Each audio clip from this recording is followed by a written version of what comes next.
Janu.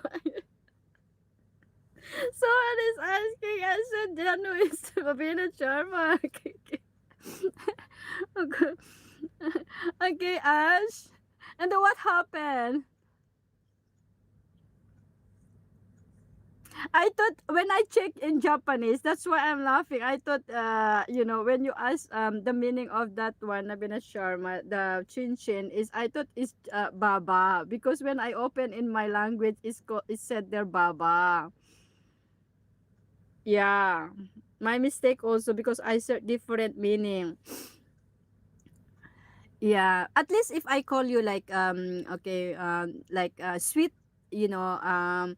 when you call your like your girlfriend or your loved one, okay, daddy is fine, daddy. But and then mommy, like this sweet one is Filipino for pipi. No, baba is father also, like father, baba.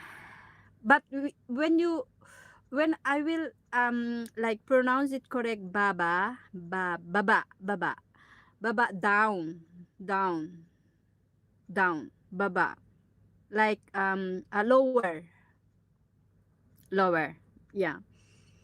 Taas is up, like lower, upper and lower, upper and lower. Funny fact, baba in Filipino means chin. So if she call me baba twice, chin chin, yes, yes. Yes, this is what I, because I actually maybe you have different meaning when you say about chin chin, right? But because for me, when I check it, it's baba. That's why I'm laughing. I thought that's the meaning. But for you guys, you have your different meaning when you say about when Nabina Sharma is asking about the meaning of chin chin, and three of you knows it, and from my side is different. So that's why I thought we don't, like, it's just a joke. Yeah. Also, baba is just chin. Baba, yeah. Chin chin. Baba. Because this one is chin, right? When you will translate in Tagalog, this is baba, baba, baba.